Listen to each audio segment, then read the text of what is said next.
Hey, it's Sari. So for the month of July, while Haley's on maternity leave, we're re-airing our super popular Space Camp series.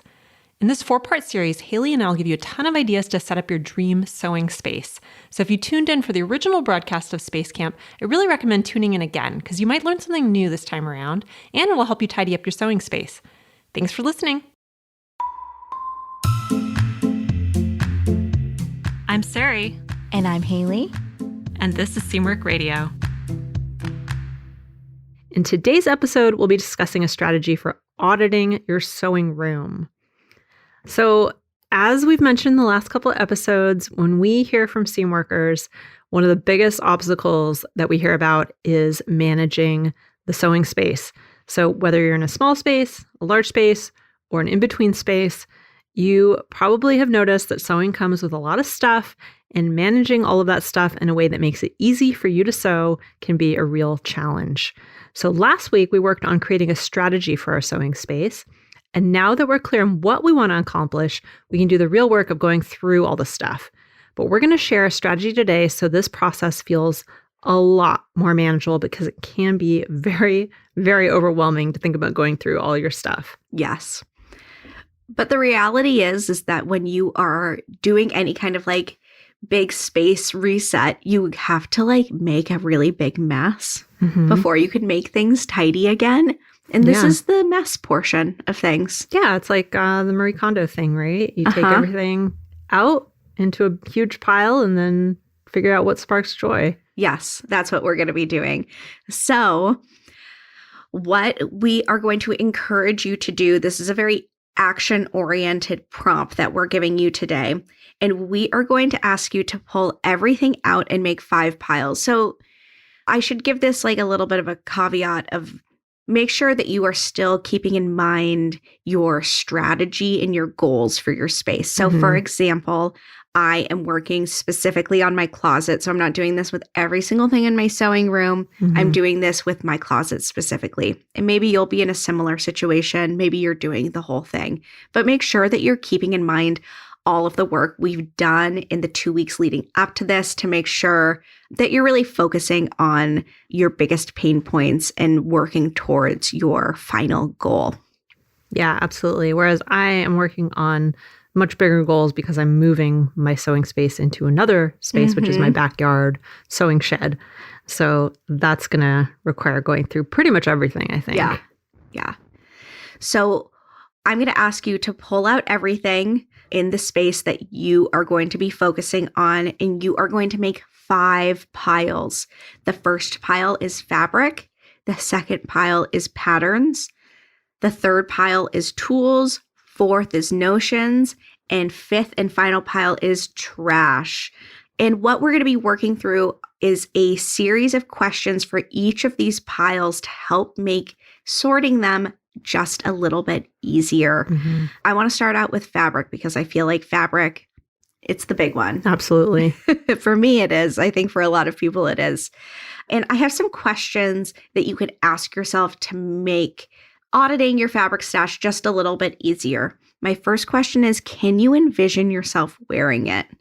I think a lot of times that it's really easy to buy fabric because of the fantasy, because we think it's pretty in an isolated way. But can you imagine yourself wearing this fabric? I don't want to encourage you to get rid of everything and anything. It could be as simple as, can you envision, using this as a lining or using it as a pocket? It doesn't have to be a head to toe ensemble, but can you picture yourself using it? The second question is, do you have a plan for this fabric? Even if it's a plan you do not plan on executing anytime soon, can you envision some kind of project for it? The third question is this fabric sentimental? Because I'm not in the business of telling you to get rid of some fabric that your grandma gave you. And the fourth thing to consider is the condition of the fabric. Is it in usable condition? Is it sun damaged or, moth holes? And if so, is it damage that you're going to be able to work around either by creatively cutting it or doing some creative mending? Yeah. Those are my questions that I'd like you to ask yourself. And something I want to ask you, Sari, is when was the last time you audited your fabric? Oh, I think the last time I did it was when we moved. That was about 2 years ago. Uh-huh. That was the last time I kind of took everything out and decided what to keep and what to get rid of because I Yeah. had to reorganize everything.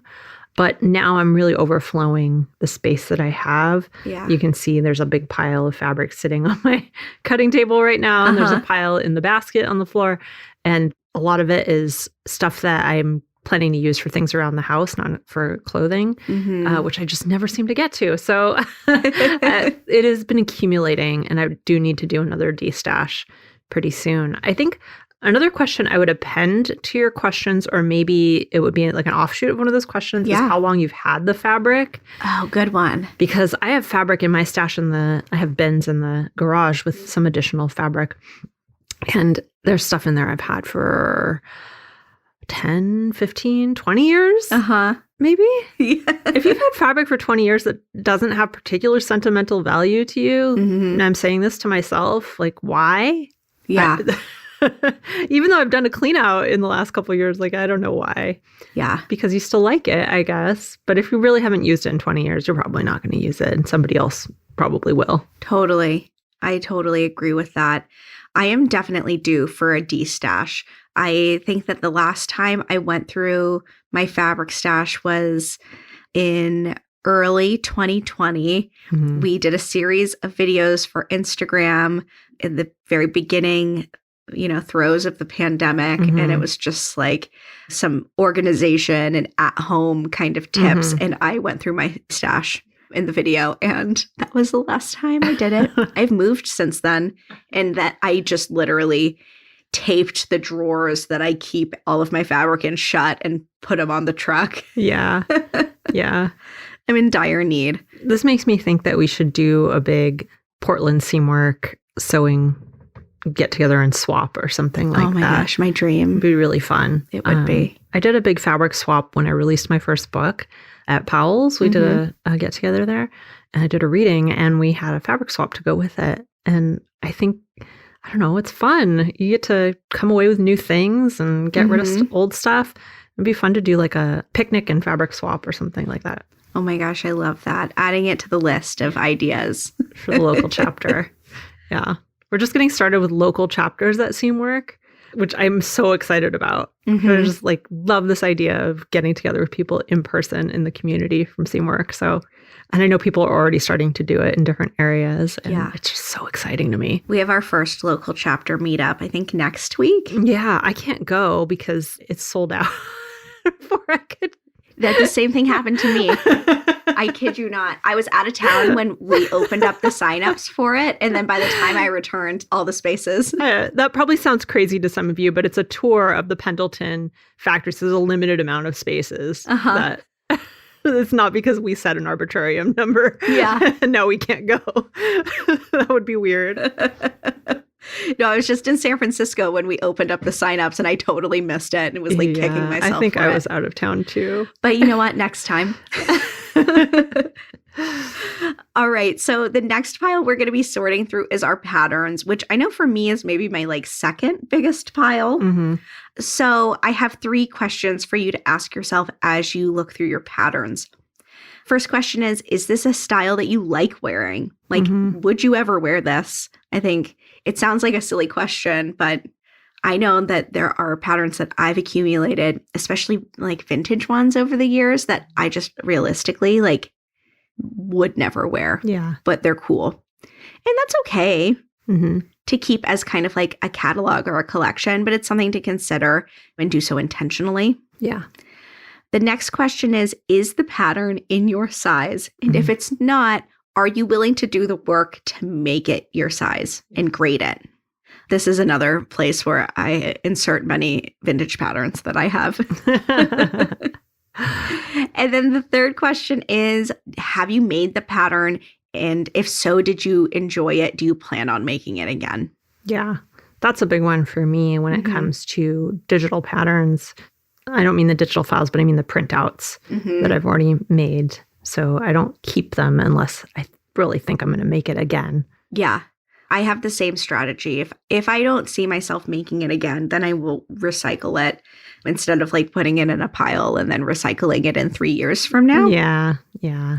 which is what has happened in the past when printing PDF patterns was like a newer thing. I think that I kind of treated them really similarly, but now I only keep the real hits. Yeah, me too. I have a little in the corner there. I have some rolled up ones that are things that I'm going to be making hopefully in the near future. And then a couple that I've kept that I really liked that are often quick and easy patterns that might be in between other things that I'm sewing. I could just whip something up. So those are the ones that I tend to keep around. Vintage patterns for me are kind of another matter. I have, as Haley knows and can see from here, I have quite a number. Yeah. All organized by type of garment and decade and tagged. It's a thing of beauty. It's very organized because I love them. But they are mostly almost all in my size. I've gotten rid of ones that are really not, I'm never going to ever use. They're beautiful. And we used to have them in the office. And it was like such a great like library of things to like, as a designer, browse through to get inspiration. It's a great archive. Actually, I have one I want to show you after we're done here today. That's so pretty. I'm going to make it this summer. So you guys all see it on YouTube, I'm sure, too. But yeah, I have a hard time getting rid of patterns. But that's okay. I think that's another thing is like, if that's something you want to collect and it's intentional, that's totally fine. It's up to the individual. And that's like definitely the key word here is intentional, is that if you're holding on to something, do so with intention, not just because you forgot it was there. Yeah, absolutely. All right. So we talked about fabric. We talked about patterns. Those are the first two piles. Now let's move on to the third pile, which is tools. We talked about tools a lot in the last episode. And I think that is another area where we can tend to kind of accumulate a little bit more than we need, although I think not as much as fabric and patterns. Yeah. But here's some questions to ask yourself about the tools you have. Do you use this tool? So is this something that you actually use? And if so, how often? Because sometimes you might have tools that you used one time and then you forgot about it and you never used it again. So it's good to revisit that. Do you need to upgrade this tool? This is a really good one to think about. If you have a tool that is, maybe it's doing the job, but it's not quite as good as the tool you might purchase in the future that might do a better job. Sometimes if something frustrates you, we've talked about this many times, if you have trouble with something, it's often because you're not using the right tool or you just don't have the right technique. So tools are a big part of that. And oftentimes you just need a little minor upgrade. And then the third question is, do you have duplicates? And when I say duplicates, you can think about this in a couple ways. First, you actually have multiple tools that are exactly the same. And that can be a good thing. Sometimes it's good to have them scattered around like a seam ripper or something. I like to have multiple seam rippers. I like to have multiple thread snips. Yes. So if that's helpful to you, again, then you're being intentional about it. If it's not helpful to you and you just have duplicates because you went to the fabric store and forgot you already owned something and bought it again, then it might just be clutter. So that's a good thing to think about. Another way to think about duplicates is whether you have different tools that do the same job. For example, if you have a ton of marking tools, but you only actually ever use one or two of them, then you might consider the other ones to be duplicates. I know I've experimented with a lot of different marking tools, but I have my favorites that I pretty much always use. Obviously, you might have different ones that are good for different circumstances, but I use one or two tools for almost everything. So anything else that I have in my drawers is pretty much just a duplicate and I can get rid of it. I think duplicates are something you can think about in terms of your wardrobe too, honestly. Yeah. What you have more than enough of. So those are some of the questions you can ask about your tools. I think tools are probably less of a problem for most of us than most of these other categories, but it is still something worth visiting. Just because of that, I think we don't think about it as much and don't audit it as often. Yeah. And I think that going through these things is going to really help you in the next step, which we'll talk about next week, which is organizing all of it. And when it comes to tools, I feel like the organization of your tools and how easy they are for you to access is a huge thing. Yeah, absolutely. Definitely. And I think that'll probably reveal some holes as well for you. All right. The next category is notions. So this is pile number 4. So this is a hard one. I do tend to kind of accumulate notions because you never know when certain things are going to be useful. So with notions, the questions to ask yourself are, Is it still in good condition? Is it enough to do something with? Or for example, is it like some kind of like 2-inch scrap of lace that you're actually never going to use? You just think it's pretty and you have a hard time getting rid of it. So that's a big red flag when it comes to notions of how much do you need to actually do something with. And then Haley has a half-yard rule. You want to explain that, Haley? Yeah, it is exactly what it sounds like. When it comes to notions, I try not to keep something that is less than a half yard. So like less than a half yard of like trim or elastic or something like that, because I just feel like there's so few scenarios in which you can use less than a half yard of something. Yeah. And I feel like if I kept everything that was under a half yard, I would be just like, buried in notions. I also kind of do this with my buttons too. Buttons for me is one of those things that like you go through your buttons and you're like, cool, I have one of all of 20 of these types of buttons. That can be a challenging one. Yeah. That's hard, especially when the buttons are pretty. Like if you get a set of vintage buttons, you use 4 out of 5 of them. And you have this 5th button that's really pretty. Something I did a few years ago is I went and I sewed my duplicate buttons to the inside of the corresponding me-made so garments, smart. like they do in ready to wear. Yeah. Because I just was like, I feel like I'm going to lose them. Yeah. That's really smart. Well, that's a good tip for all of you. Do that with your buttons. I'm going to write that down. And then finally, is it something you can see yourself using in the future, and does it match your style? So kind of similar to fabric. Is this something that you think you're probably going to use in the future? Certain things are functional, and if you have more than a half yard of something like elastic, I have just a ton of 1/4-inch elastic because it's used in so many different projects, and I know I'm going to use it. So that's one thing. But then I have other things that are like bits of trim that I've used most of, that I used on a project like years and years ago and will probably never use again. So that could probably go. So I think that's one of the key questions to ask yourself when it comes to notions. And then finally, we have your trash pile. So with trash, obviously pretty simple. You can divide this into 2 separate piles: your actual trash, so the things that actually need to be gotten rid of completely, and things that could be donations or gifts, or you can give them to somebody else who might actually use them. You might have a lot of stuff that fabric, for example, you might find a little scrap of fabric that you realize you're never going to use, put it in the trash pile, and then it might be something that could be donated or given to a friend that would love it. So not everything that you get rid of has to go into a landfill. Just remember that. All right, so those are the 5 piles we've created today. I'll recap real quick so you can remember these. So the 5 piles were fabric, patterns, tools, notions, and trash. And then we went through each of those piles and we asked questions to help decide which of these things you should keep and which of these things you should get rid of. So that's what we talked about today. And if you want even more great information about how to revamp your sewing space, be sure to snag all the goodies that come with summer camp by visiting seamwork.com/go/sewing camp. And camp runs all of June and July, so be sure to grab those freebies while you still can. And there's tons of great information in there, and a lot of what we covered in these episodes will be included in there in a format you can use again and again.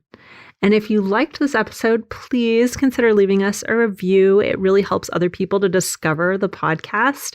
So if you like it and you think other people might like it, that is a great way to kind of give us a little virtual high five and let us know.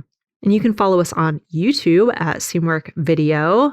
And you can follow us on Instagram at Seamwork.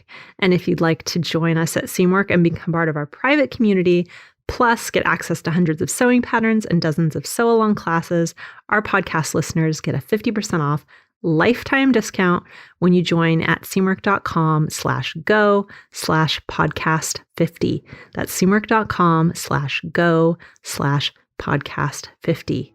And that does it for us this week. I'm Sari. And I'm Haley. And this is Seamwork Radio. Seamwork Radio is brought to you by the team at Seamwork. Seamwork's an online community that supports you in creating a wardrobe that feels right for you. When you join us at Seamwork, you become part of our private community of makers, and you also get access to monthly sew-along classes, a library of over 200 sewing patterns, and tons of great resources to help guide you through the sewing adventure that you choose. Podcast listeners can get half off a Seamwork Unlimited membership, which means you can download as many of those 200 plus patterns as you want at any time, and our community will be there to guide and support you. If you'd like to join us for half off, just visit seamwork.com/go/podcast50. You can also find us on Instagram at Seamwork, or visit our YouTube channel, which is called Seamwork Video. We love hearing from you, so let us know if there's a topic or a personal story that you'd like us to cover. Thanks for listening to Seamwork Radio.